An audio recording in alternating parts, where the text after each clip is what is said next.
Baghdad, Martinique, Singapore,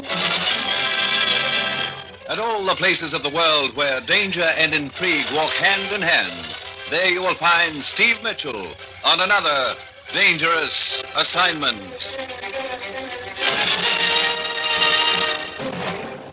Dangerous Assignment, starring Lloyd Burrell as Steve Mitchell.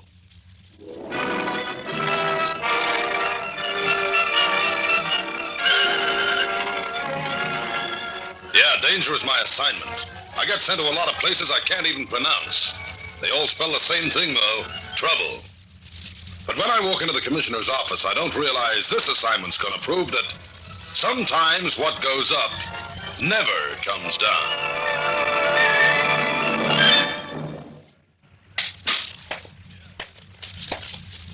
Morning, Commissioner. You sent for me? Yes, Steve. I've got a ghost for you to go after. Gentleman or lady? Yeah, she's no lady. She's a tramp. Huh? A freighter, that is. A ghost ship. Shades of the Flying Dutchman. Now, we believe this ship has been running supplies and war materials to the guerrilla forces in the Far East, Steve. From some port in the South China or the Sulu Sea. But we've never been able to catch up to her, huh? No, she's been spotted time and time again. We think we have her trapped, and then she vanishes completely. Any leads at all as to where she picks up her supplies? Well, one, Steve. Yesterday, North Borneo authorities discovered a large storehouse along an isolated section of the coast north of Sandakan. Could be the base of operations for our lady ghost. Could be. Well, get out there, Steve. Check with the constabulary in Sandakan and track down this ghost ship. Well, that's it. You've got your assignment. Good luck.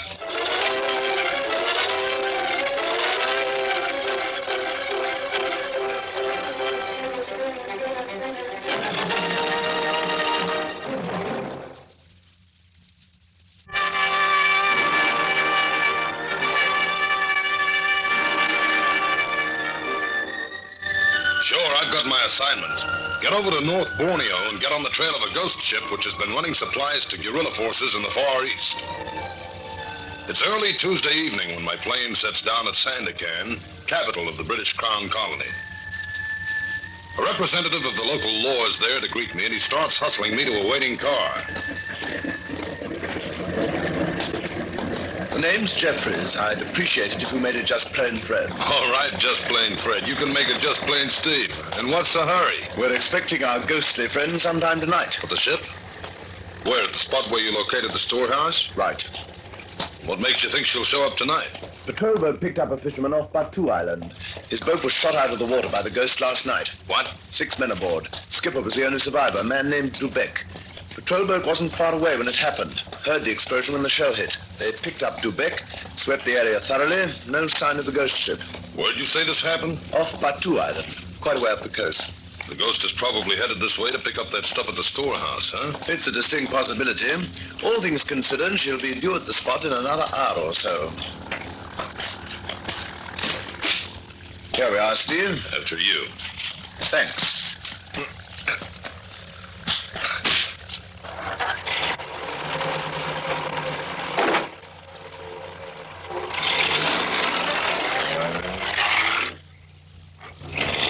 Particular reason why the ghost would want to sink the fishing boat? Might have mistaken her for the patrol boat. There was quite a fog. Was the fisher equipped with radio? Right. But many of them are equipped with radio. That's the reason, I think. The ghost ran 3 other fishers in the past month. She probably likes privacy. Doesn't want anyone around to report her position. Have you any description of her? Other than she's a freighter, none. That is nothing definite. She's been described by witnesses as being anywhere from 5 to 15,000 tons, as being painted black, grey, blue, grey-black, grey-blue, and so on and so on. No name, of course. That's a lot of help. Before the night's over, we might know a lot more about our friend the ghost. I hope.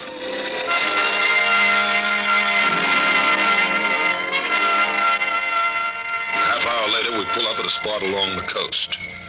There's a bright moon overhead, but it's not much help since a low, heavy fog clings to the area. Jeffries and I make our way through the trees and step out onto the beach. Can't see much of it, I'm afraid, but there's a small bay here. And I can make out something over there. It looks like a dock. Right. Japanese during the war. Hasn't been in use since they were booted out. Over here is the road leading from the dock. It goes back into the jungle to the storehouse. Used to be an old ammunition dump. Like to have a look? Yeah. Yeah, I never did like that sound. 9 times out of 10, the bird turned out to be a sniper. This time it happens to be one of my men. Got him scattered all over the area. Another one of my chaps, Joe Taiba. Never could do that call properly. Sounds good enough to me. Wait till you hear Sam Coyote, top man in the bird call department. Does tend to be a little flashy at times. Overconfidence, you know. Here we are. Down this way. Mind the steps.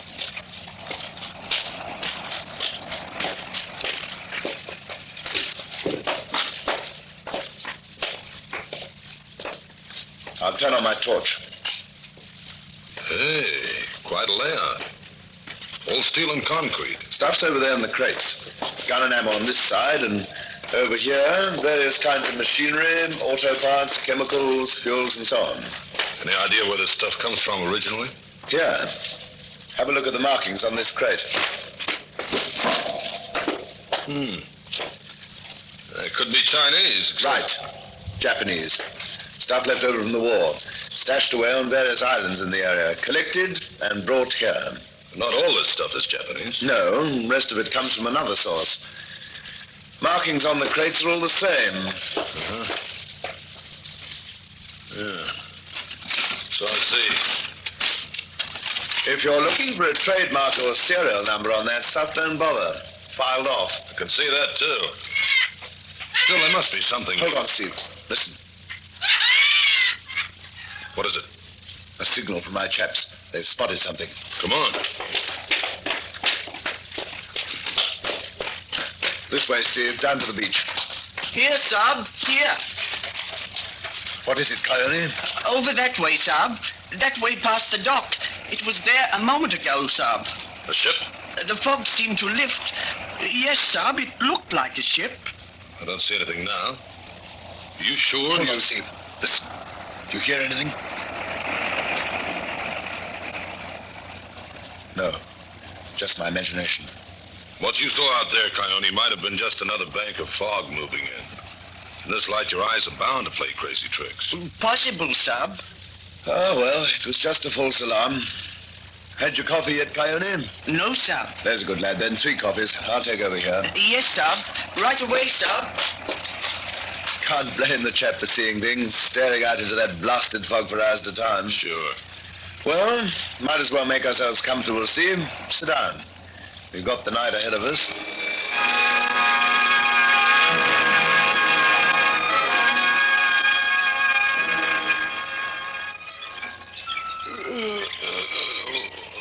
What time is it, Steve? A little after 5 in the a.m. Oh, shouldn't have let me sleep so long. Oh, by George, the fog's lifted. Yeah, sun's breaking through. Nice view of the bay from here, only there's one thing wrong with it. No ghost ship. Well, looks like my idea was all wrong. Maybe not. Maybe the ghost did show up last night, only something frightened her off. There's also the possibility the skipper of the Ghost heard we'd located the storehouse. I don't see how, though, if there was kept quiet. Oh, well, I don't suppose there's much point in staying round here. She won't show up in broad daylight. Let's stick around for a while anyway, in case the fog sweeps in again.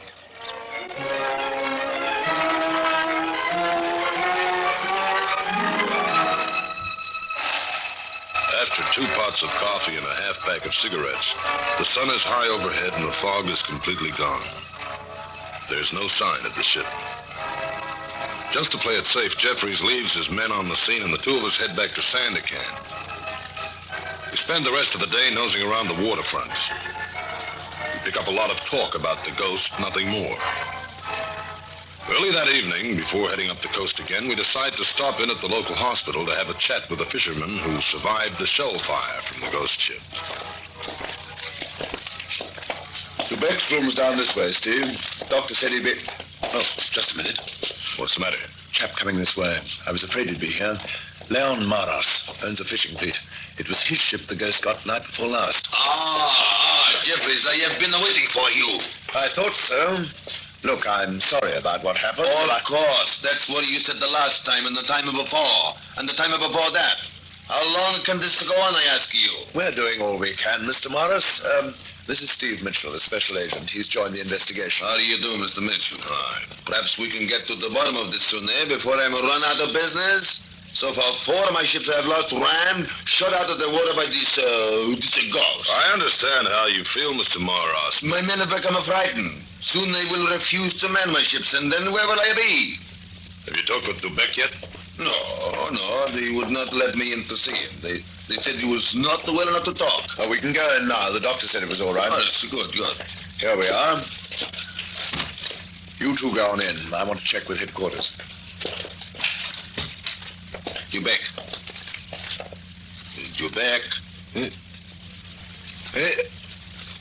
Oh, Mr. Morris. It is good of you to come to see me. This is Mr. Mitchell, a special agent. He will probably want to ask you questions. Hello, Dubeck. Mr. Mitchell, I will, of course, tell you all I know. What I can remember. Fine. The shelling took place just off Barku Island, right? Yes. There was a heavy fog. I was alone on deck when suddenly there was the explosion as the shell hit us. I was thrown into the water. I looked back, saw our boat was on fire, and then I saw something else. The ghost ship? It looked so big, a monster coming out of the fog at me. Then it slipped past silently, disappeared into the fog again. You got a good look at the ship then, close up? Close up, Mr. Mitchell. Yes, too close. A big ship, as I said. All gray color, and...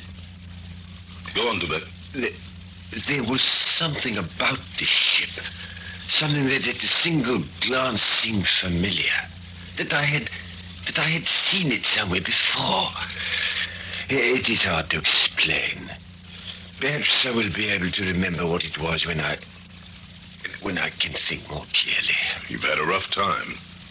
Mr. Morris. Yes, my friend. They say I will be here in the hospital for some time, unable to work.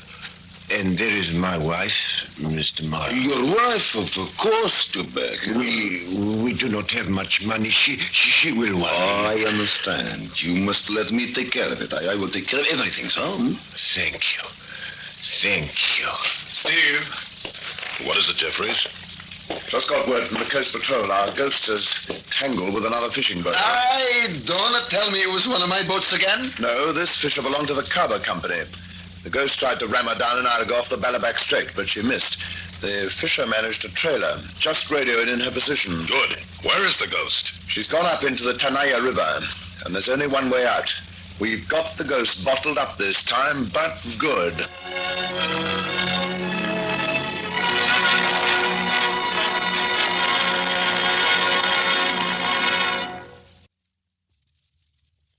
And now back to Dangerous Assignment and Steve Mitchell.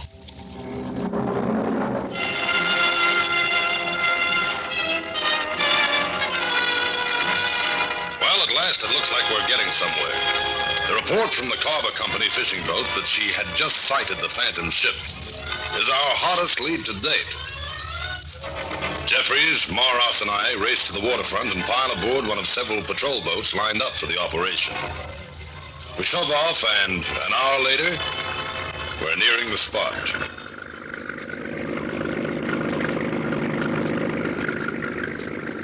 No sign of fog tonight, Steve. That ghost ship won't be able to lose herself so easily. I hope not, Jeffries. Is not that the mouth of the Tanaya River just ahead? That's right, Morris. That's where this Carver Company fishing boat reported the ship was headed, huh? Yes.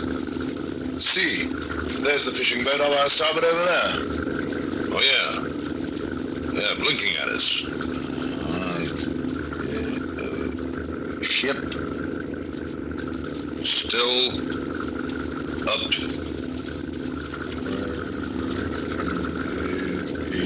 River. Good. You say there's no other way out, Jeffries. Not that I know of, old boy. All right, Captain. Into the river. It's only a question of time now, Steve.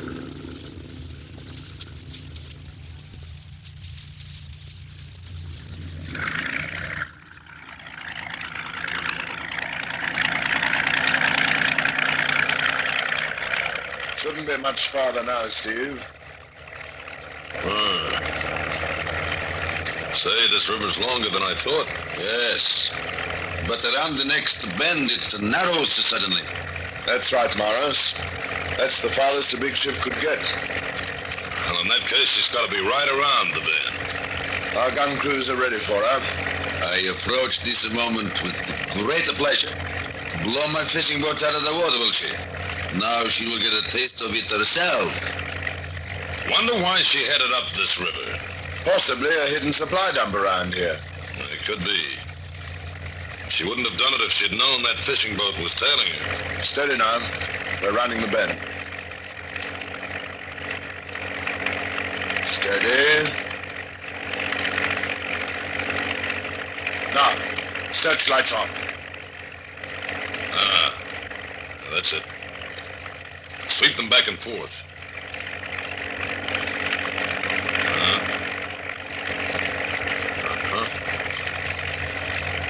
And now the starboard.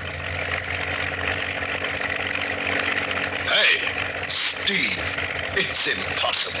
There's no ship at all. There certainly isn't. Well, this is just great. But it's got to be here. There's no place for it to go. Are you sure about that, Jeffries? Reasonably sure. Well, there's no ship here, that's a cinch. Come on, let's move in closer.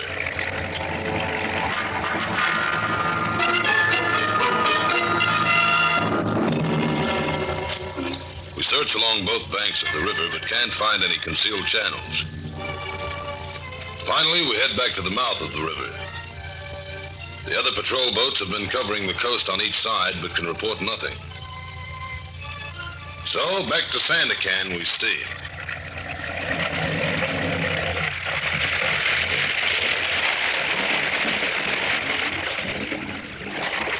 We're a sad-looking outfit when we get off the patrol boat. Well, another lead up in smoke, Steve. Yeah. There's a place not far from here where we can get some coffee. Okay. Join us, Morris? No. I will say good night. Jeffries, from now on until you catch that ship, I insist upon adequate protection for my fishing boats. We'll do the best we can, Morris. Your best is apparently not good enough. My charter guarantees me safer fishing. I insist upon adequate protection. Good night. Oh, what a headache, Steve. It isn't enough this phantom ship supplying the guerrillas.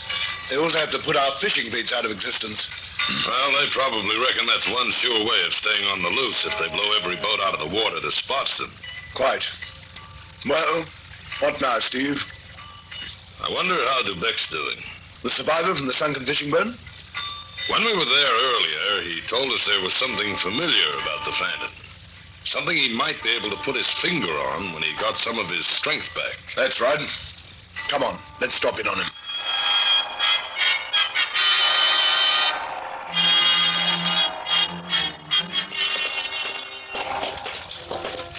Let's see, that's his room at the end. I hope he's been able to remember a little more.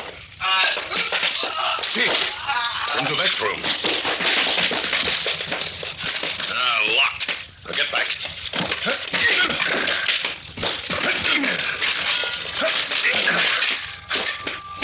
Dubek. Stabbed to death. the window. Open. Come on.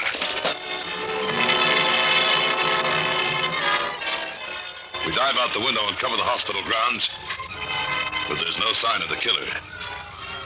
He must have moved real fast. Finally, we give up and drive to Moros's house and break the news to him. You're back? Dead? Now I am ruined. What do you mean? How do you expect me to keep even one crew together when this leaks out, let alone an entire fleet? I know. Well, come on, Jeffries. Right. Oh, Moros. Yes. Didn't Dubek mention having a wife? Mrs. Dubek. Dubek, of course. Yeah, she lives in the village of Lemana. She has not heard of the news. Well, not that I know of. Mr. Mitchell, I don't suppose you would... but no, it is my duty to tell her. I think so, Morros. I'll drive up there right away.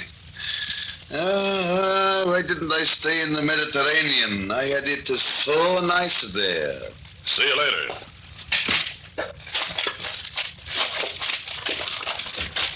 I doubt there's much more we can do tonight, Steve. I guess not. I'll drive you by your hotel. Oh, fine.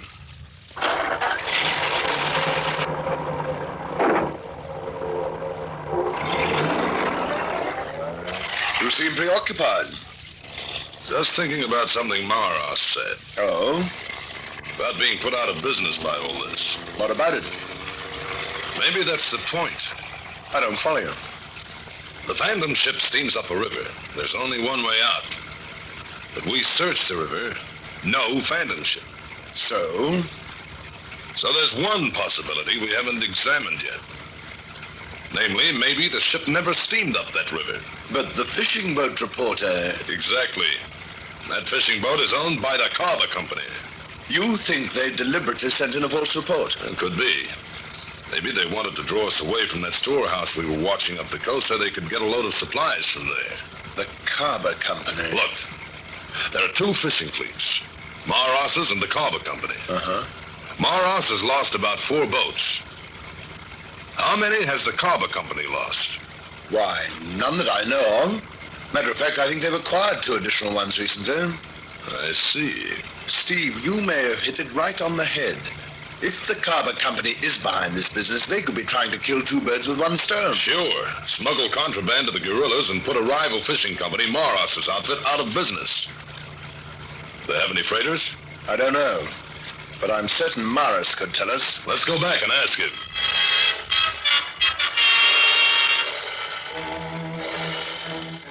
We turn back. Then as we get near Moros's place, we see his car pull away. Probably on his way to break the news to Mrs. Dubeck. Yeah, let's pull up on him. Wait a minute.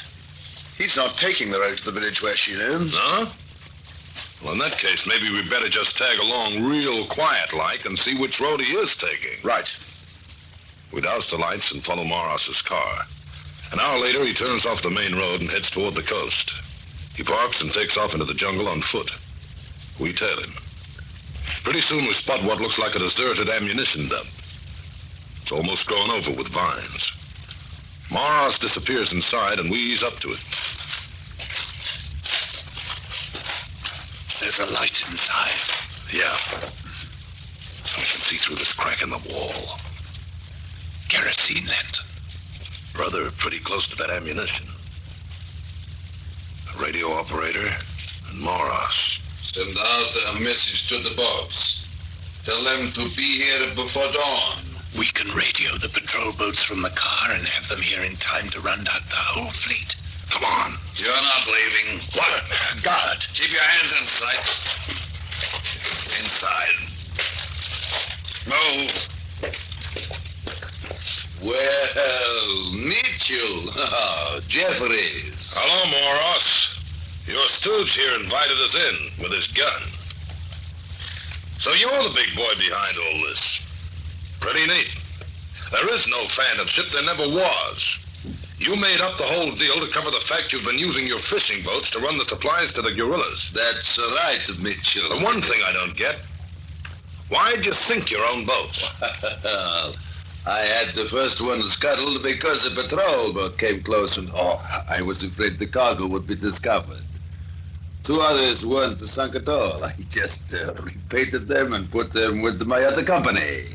So you own the Carver Company too, huh? Yes.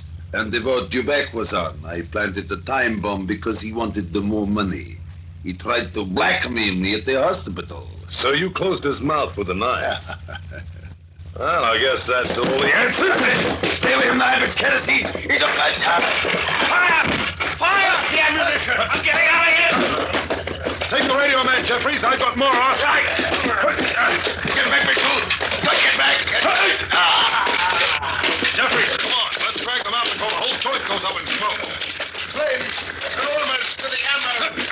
Head for that ditch over there. Right. Hurry. This will be any second. Dive into the ditch.